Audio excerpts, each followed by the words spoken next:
Kembali di Anyu Sore, pemirsa, seorang siswa SMP di Lamongan membuat aromaterapi berbahan dasar lilin, bunga kenanga, dan limbah jeruk nipis untuk penghilang stres. Hebatnya, karya siswa kelas 8 ini berhasil menyabet medali emas internasional usai menyingkirkan 24 negara.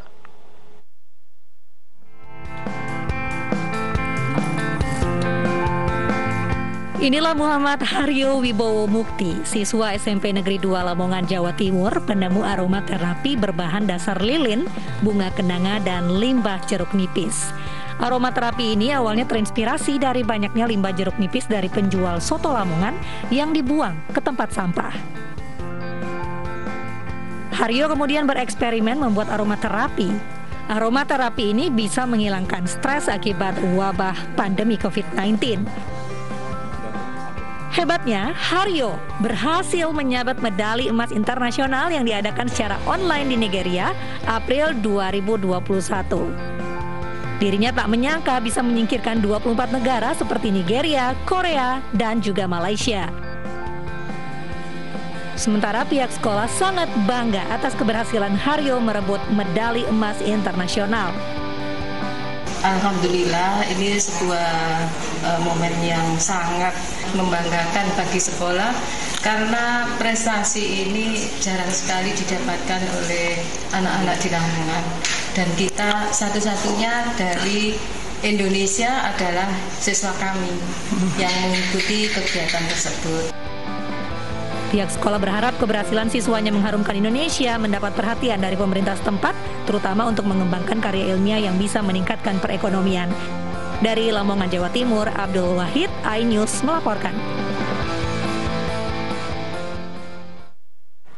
Dan saat ini sudah bergabung bersama kami Muhammad Haryo Mukti Wibowo, siswa SMPN 2 Lamongan, Jawa Timur, penemu aromaterapi penghilang stres yang meraih medali emas internasional. Selamat sore, Haryo.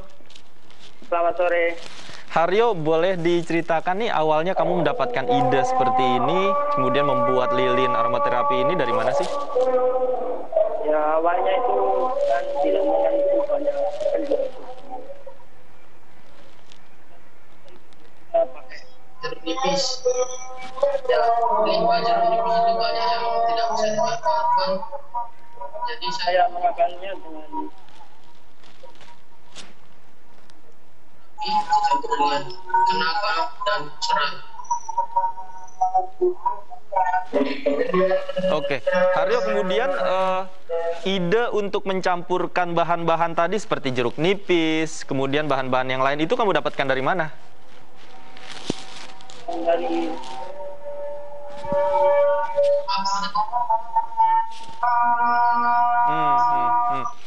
Boleh dong ditunjukkan, Haryo, bagaimana cara pembuatan lilin aromaterapi kamu ini? Tunjukkan pada kita semua. ini pertama-tama itu kita nyalakan dulu, memanaskan lilin ya.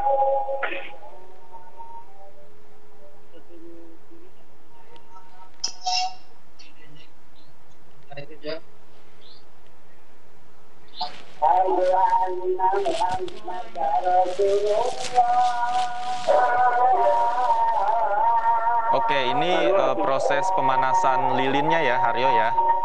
Iya, betul. Nah, sebelum bahannya masuk semua, hanya lilinnya saja yang dipanaskan. Iya. Oke, kita sambil ngobrol aja kali ya, Haryo ya. Ini selain 3 bahan-bahan yang tadi itu termasuk jeruk nipis, ada lagi bahan-bahan yang lain yang biasa kamu gunakan, Haryo?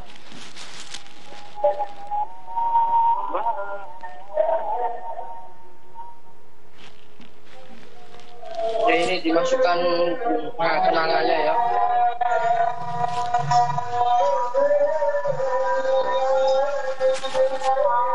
Dan habis itu dimasukkan jeruk nipisnya. Oke, itu dia.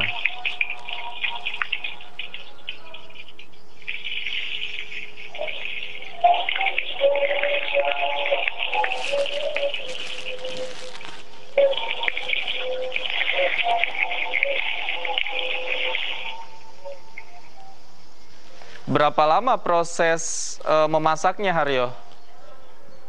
Tergantung banyak lilinnya sih. Tergantung apa?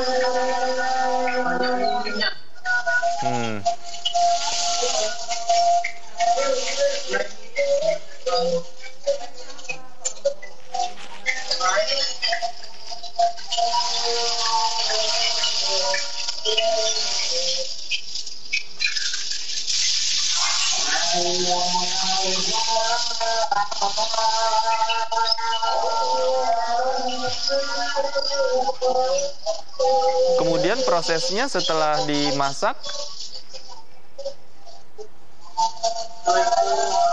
apalagi Haryo?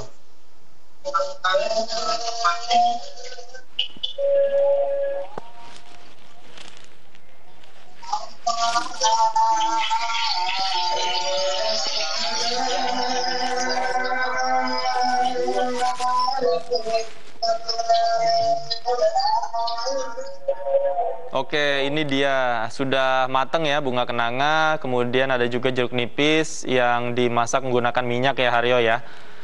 Ya. Kemudian setelah ini apanya yang diambil? Lilinnya saja. Minyaknya? Ya. Minyaknya kemudian diproses untuk menjadi lilin ya? Ya. Oke, artinya di dalam lilinnya itu memang sudah ada aroma dari jeruk nipis, kemudian bahan-bahan yang lain yang berasal dari minyak tersebut ya, Haryo? Ya. Oke, kemudian kamu ini kan mendapatkan gelar internasional, artinya menjadi pemenang juara pertama mendapatkan medali emas kemarin. Pada saat itu negara mana saja yang ikut, Haryo? Dari Korea Selatan sama Malaysia. Oke, dan akhirnya kamu berhasil menjadi juara pertama ya Haryo. Mungkin para juri juga penasaran apa khasiatnya, kemudian cara kerja lilin kamu seperti itu. Bagaimana kamu menjelaskannya?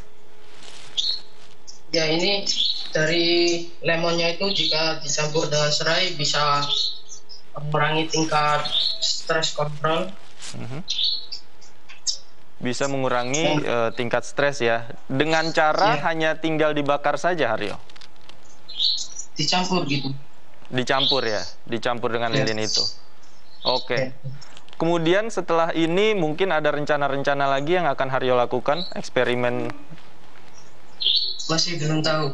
Masih belum ya? Baiklah. Tapi mudah-mudahan dari prestasi Haryo ini bisa menjadi awal dari prestasi-prestasi Haryo lainnya, kemudian karya-karya yang juga dihargai di dunia internasional. Terima kasih Haryo sudah bergabung bersama kami di iNews Sore. Sekali lagi selamat atas prestasinya. Selamat sore. Kita ke informasi lain pemirsa, beralih ke informasi di mana Presiden Joko Widodo memanggil seluruh petinggi partai politik koalisi ke Istana Negara. Hingga saat ini belum ada informasi apa yang dibahas dalam pertemuan tersebut. Presiden Joko Widodo memanggil ketua partai politik koalisi ke Istana Negara. Petinggi partai yang datang diantaranya adalah Megawati Soekarnoputri, Suharto Mono Arfa, Zulkifli Hasan, dan Erlangga Hartarto. Sejumlah petinggi partai koalisi menyebut pertemuan hanya agenda rutin Jokowi bersama partai politik koalisi.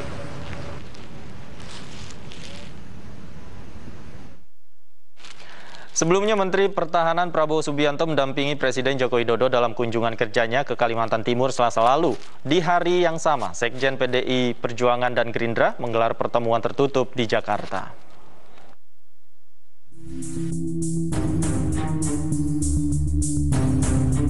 Presiden Joko Widodo meninjau vaksinasi pelajar di SMPN 22 Samarinda Selasa 24 Agustus 2021. Dalam kunjungan kerjanya kali ini, Presiden ditemani oleh Menteri Pertahanan Prabowo Subianto. Keduanya bersama-sama mengitari tempat vaksinasi. Sesekali Presiden berbincang dengan Ketua Umum Partai Gerindra itu. Menteri Pertahanan juga mendampingi Presiden saat meninjau sodetan akses jalan menuju rencana ibu kota baru di Kalimantan Timur. Menhan mengaku mendukung rencana pemindahan ibu kota negara untuk terus dilanjutkan. Kemesraan Jokowi dan Prabowo saat kunjungan kerja ke Kalimantan Timur berlangsung di waktu yang sama dengan pertemuan petinggi PDIP dan Gerindra di Jakarta. Sekjen PDIP Hasto Kristianto menampik pertemuan terkait Pilpres 2024. Menurutnya, pertemuan hanya sebatas silaturahmi.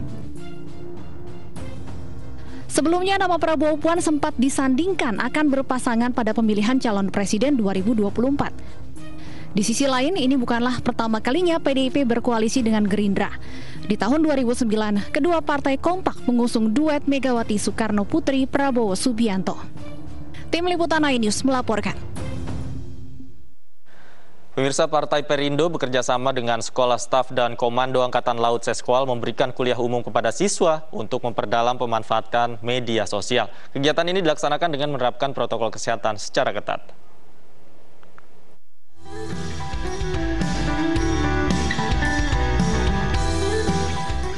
Di tengah inovasi media sosial yang terus berkembang, DPP Partai Perindo bertekad memberikan manfaat nyata untuk membangun pesan yang positif.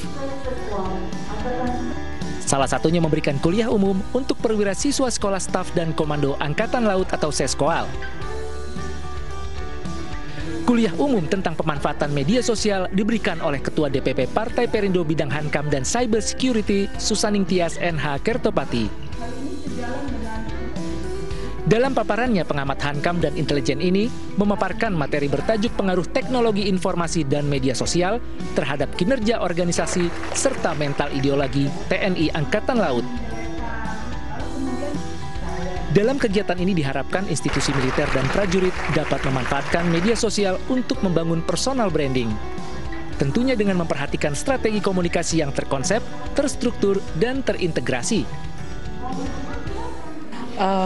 Ini adalah sebuah kegiatan yang sangat baik sekali untuk memberikan masukan kepada para pasis Seskoal agar memahami, khususnya dalam kuliah saya itu untuk memahami peran media sosial, dampaknya baik negatif ataupun positif, juga bagaimana kita mengelola metode komunikasi yang ada di TNI pada umumnya dan TNI AR pada khususnya.